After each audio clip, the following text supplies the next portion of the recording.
I do very well for myself.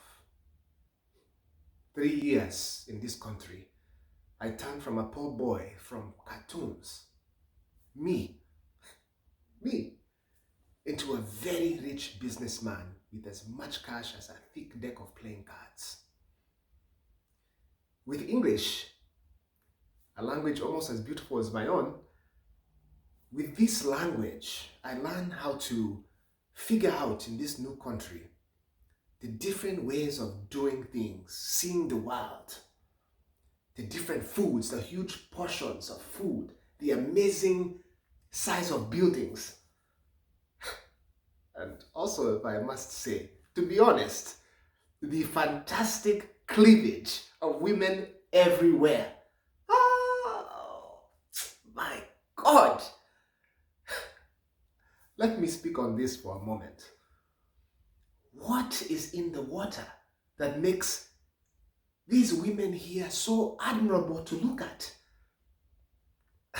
It gives me such rich pleasure to compliment women walking by on the street. Like, to be able to say, "Good morning, beautiful," in English, so she knows what I'm saying. The rest I say to myself in my own language. But to be able to compliment in the language of the host, it makes a big difference. So, in general, I have no problem fitting in and getting a job quickly. Odd jobs, dishwasher, busboy, cleaning offices. It's there I meet Sudanese, Koreans, Nigerians, and they even recommend other jobs like working at the supermarket, laundromat. And there I meet other nationalities, Guatemalans, Polish, Russians. I got to speak and learn Russian. I know how to say "peace off" in fluent Russian. Vakti or tuja. And also how to say "kiss my butt" in Spanish. Besame o culo. And "come over here, baby, park that behind right here." And meeting all these people, you get to learn them. You know what they say about meeting people is true. We, as boring as it may be, we are all beautifully and wonderfully made the same.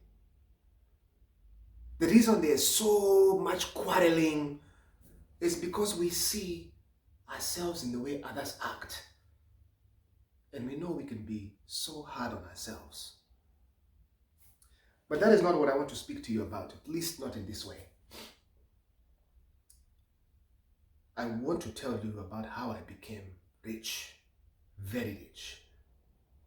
You see, in meeting all these people, I got a chance to learn the music of the different languages they speak. And knowing the services that they wanted, they needed, but they couldn't get because the English language was not so good. I knew from the people that I met, for instance, like Carlos, and what he was looking for, Nadif had. What Nadif wanted and dreamt of, I knew I could get for a special discount from Amina. And so on. Connecting people for business, becoming the middleman, and knowing how to do these small things for people who just arrive. So when these businesses learn of my skills, they pay me so I can help make the immigrants that work for them their lives easier. I've made so much money in this big city. Almost so much more than I could ever have imagined in my own hometown. Arriving in this city and its strangers and strangeness, sometimes just want to cry.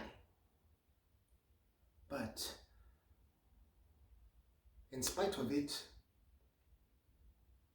I do great. I tell myself, Abdallah, you must thank God. You have to make the Hajj. And so I do. Happily. Because the richness that was made particularly special in my heart from these experiences, knowing all the lives of the people I've helped, makes me so happy.